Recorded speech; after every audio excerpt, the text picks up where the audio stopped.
परिचय। तुम अपने चारों तरफ अनेक प्रकार के जीव जंतु तथा पौधे देखते हो। ये सभी विभिन्न आकृति तथा आकार के होते हैं तथा दिखने में एक दूसरे से बिल्कुल भिन्न होते हैं, लेकिन इन सभी में एक चीज समान होती है। ये सभी जीवन की छोटी इकाई अर्थात कोशिका से मिलकर बने होते हैं। इसलिए इस मॉड्यूल के अंतर्गत हम कोशिका तथा उसकी संरचना के बारे में अध्ययन करने जा रहे हैं।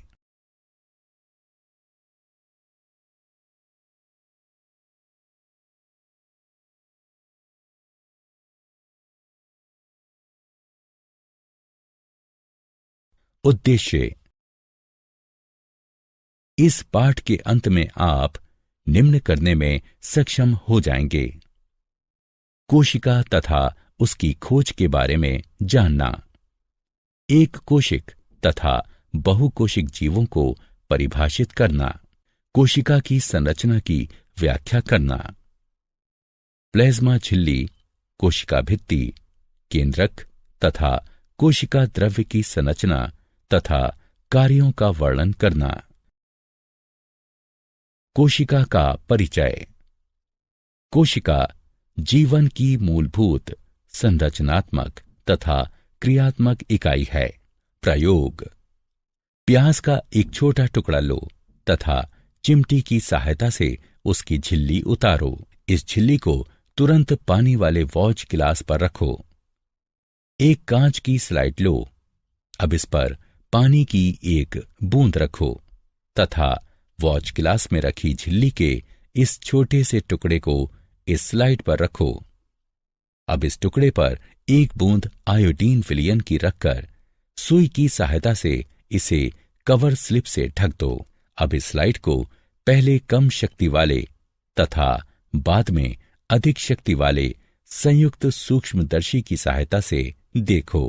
ये सभी संरचनाएं एक दूसरे के समान होती हैं।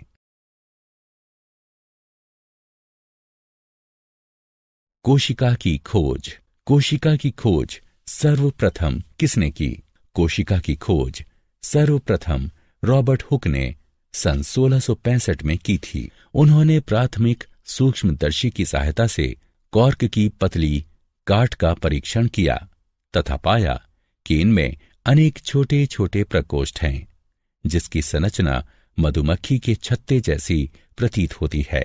रॉबर्ट हुक ने इन प्रकोष्ठों को कोशिका का नाम दिया। प्रथम जीवित कोशिका की खोज ल्यूवेनहक ने सन 1674 में की थी। उन्होंने उन्नत सूक्ष्मदर्शी की सहायता से तालाब के जल में इस कोशिका का अवलोकन किया।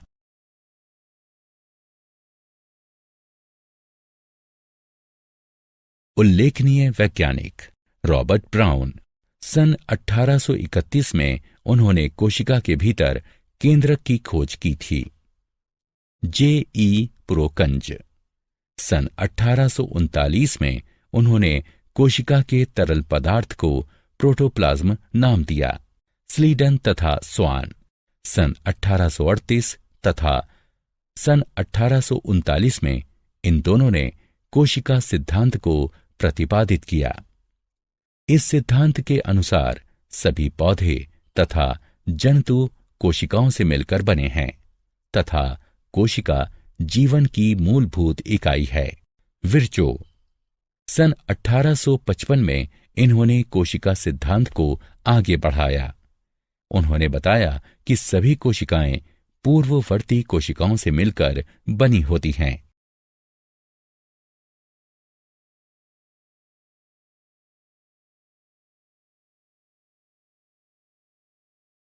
जीवों के प्रकार।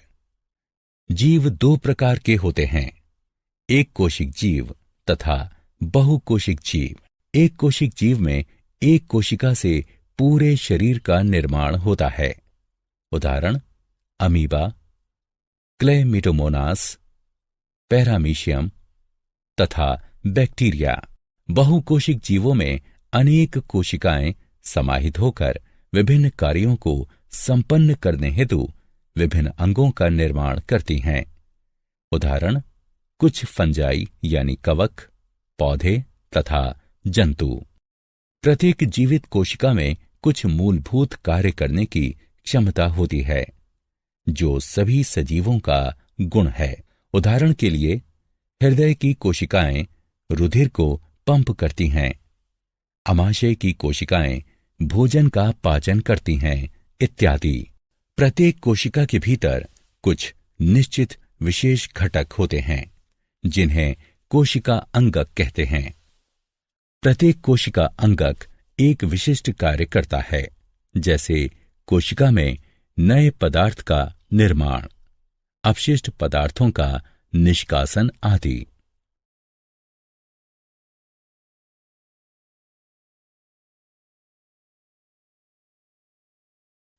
कोशिका झिल्ली तथा उसके कार्य। कोशिका किससे मिलकर बनी होती है? यदि हम कोशिका का अध्ययन सूक्ष्मदर्शी से करें तो हमें लगभग प्रत्येक कोशिकाओं में 3 गुण दिखाई देंगे: प्लाज्मा झिल्ली, केंद्रक तथा कोशिका द्रव्य। कोशिका के अंदर होने वाले समस्त क्रियाकलाप तथा उसकी बाह्य पर्यावरण से पारस्परिक क्रियाएं इन्हीं गुणों के कारण संभव है। प्लाज्मा झिल्ली यह कोशिका की सबसे बाहरी परत है जो कोशिका के घटकों को बाहरी पर्यावरण से अलग करती है। प्लाज्मा झिल्ली कुछ पदार्थों को अंदर तथा बाहर आने जाने देती है। यह अन्य पदार्थों की गति को भी रोकती है। कोशिका झिल्ली को इसलिए वर्णात्मक पारगम्य झिल्ली कहते हैं। विसरण कुछ पदार्थ जैसे कार्बन डाइऑक्साइड अथवा ऑक्सीजन कोशिका झिल्ली के आर पार विसरण प्रक्रिया द्वारा आ जा सकते हैं। यह एक स्वतः प्रक्रिया है जिसमें पदार्थों की गति उच्च सांद्रता से निम्न सांद्रता की ओर होती है। इस प्रकार विसरण कोशिकाओं के मध्य तथा कोशिका तथा उसके बाह्य वातावरण के मध्य गैसों के विनिमय में एक महत्वपूर्ण भूमिका निभाती है।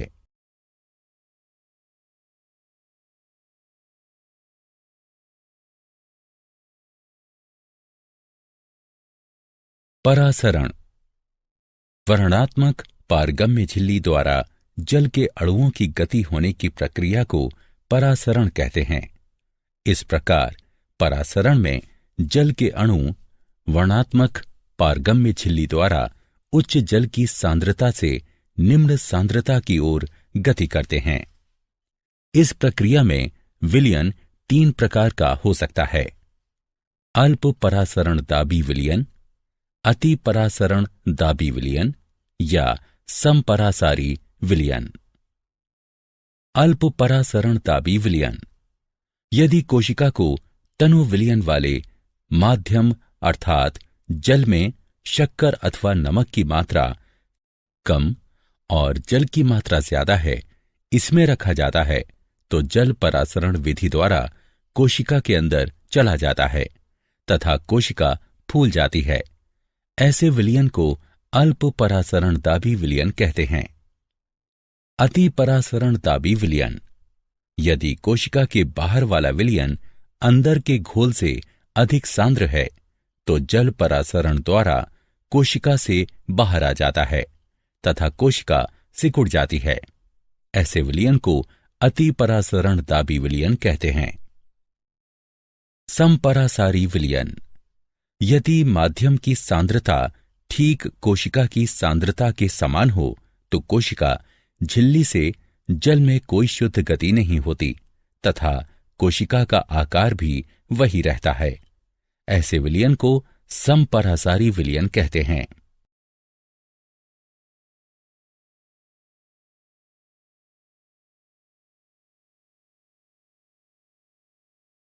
प्लाज्मा झिल्ली तथा उसके कार्य।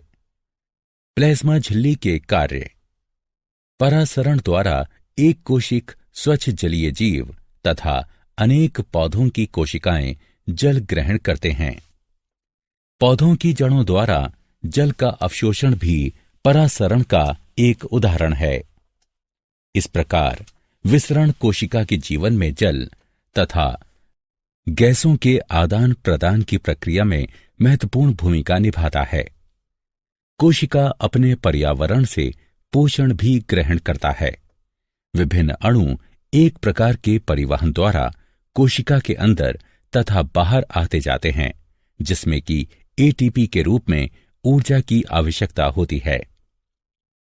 प्लाज्मा झिल्ली लचीली होती है तथा कार्बनिक अणुओं जैसे लिपिड तथा प्रोटीन की बनी होती है। कोशिका झिल्ली का लचीलापन एक कोशिक जीवों में कोशिका के बाह्य पर्यावरण से अपना भोजन तथा अन्य पदार्थ ग्रहण करने में सहायता करता है। ऐसी प्रक्रिया को एंडोसाइटोसिस कहते हैं। अमीबा अपना भोजन इसी प्रक्रिया द्वारा प्राप्त करता है।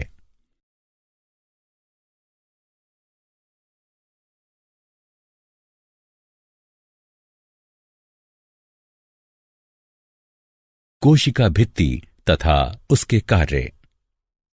कोशिका भित्ति पादप कोशिकाओं में एक और उभरी हुई बाह्य परत कोशिका भित्ति पाई जाती है, जो कि प्लाज्मा झिल्ली के बाहर स्थित होती है।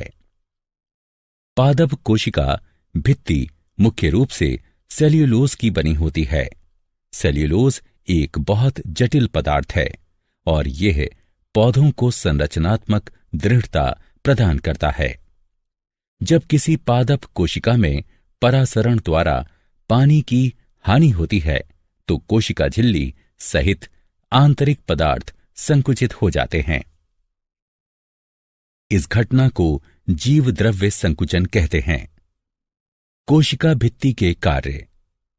कोशिका भित्ति कोशिका को उभार तथा मजबूती प्रदान करती है तथा पौधे, कवक तथा बैक्टीरिया की कोशिकाओं को अपेक्षाकृत कम तनु विलयन यानी अल्प परासरण दाबी विलयन में उसके विरुद्ध दबाव बनाकर बिना फटे बनाए रखती है।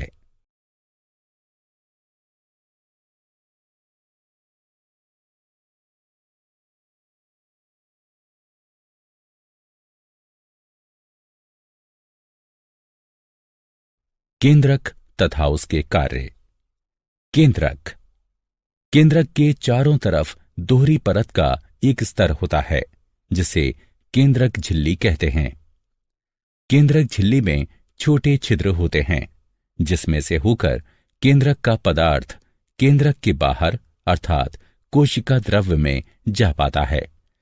केंद्रक में गुणसूत्र यानी क्रोमोसोम पाए जाते हैं, जो कि कोशिका विभाजन के समय छड़नुमा दिखाई पड़ते हैं।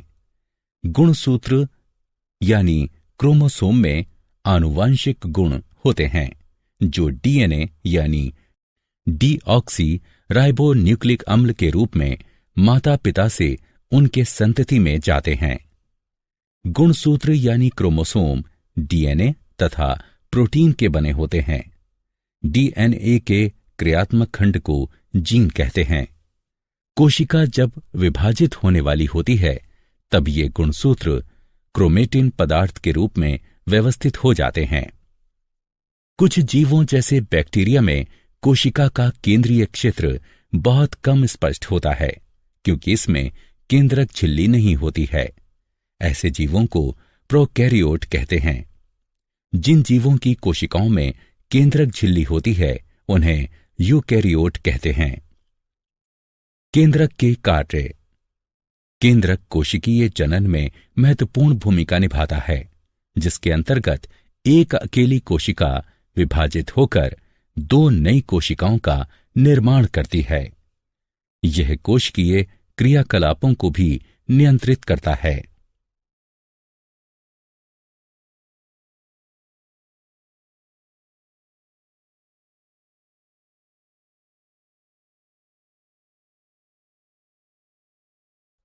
कोशिका द्रव्य तथा उसके कार्य। कोशिका द्रव्य। कोशिका द्रव्य प्लाज्मा झिल्ली के अंदर पाया जाने वाला तरल द्रव्य है। इसके अंदर अनेक विशेषीकृत कोशिका अंगक पाए जाते हैं। कोशिका के अंदर प्रत्येक कोशिका अंगक अपना विशेष कार्य संपन्न करता है। कोशिका द्रव्य के कार्य। कोशिका द्रव्य में सभी कोशिका अंगक पड़े होते हैं।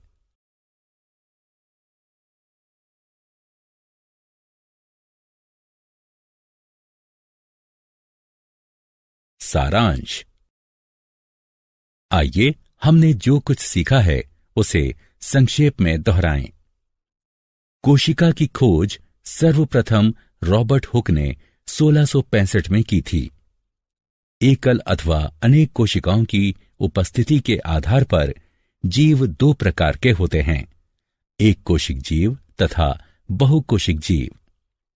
प्रत्येक कोशिका के भीतर कुछ निश्चित विशेष घटक होते हैं जिन्हें कोशिका अंगक कहते हैं, जो कि एक विशिष्ट कार्य करते हैं। प्लाज्मा झिल्ली कोशिका की सबसे बाहरी परत है जो कोशिका के घटकों को बाहरी पर्यावरण से अलग करती है। प्लाज्मा झिल्ली वर्णात्मक पारगम्य झिल्ली की भांति भी व्यवहार करती है, क्योंकि यह कुछ पदार्थों को अंदर तथा बाहर आने जाने देती है, जबकि अन्य पदार्थों की गति को रोकती है। वर्णात्मक पारगम्य झिल्ली द्वारा उच्च सांद्रता से निम्न सांद्रता की ओर जल की गति होने को विसरण कहते हैं। पादप कोशिकाओं में एक और उभरी हुई बाह्य परत कोशिका भित्ति पाई जाती है, जो कि प्लाज्मा झिल्ली के बाहर स्थित होती है। पादप कोशिका भित्ति मुख्य रूप से सेल्यूलोज की बनी होती है, जो कि कोशिका को मजबूती प्रदान करती है। केंद्रक एक गोल या अंडाकार बिंदु सदृश संरचना है, जो कि प्रत्येक कोशिका के केंद्र के आसपास पाया जाता है। यह कोशिकीय जनन में महत्वपूर्ण भूमिका निभाता है तथा कोशिकीय क्रियाकलापों को भी नियंत्रित करता है। कोशिका द्रव्य प्लाज्मा झिल्ली के अंदर पाया जाने वाला एक तरल द्रव्य है। इसके अंदर अनेक विशेषीकृत कोशिका अंगक पाए जाते हैं।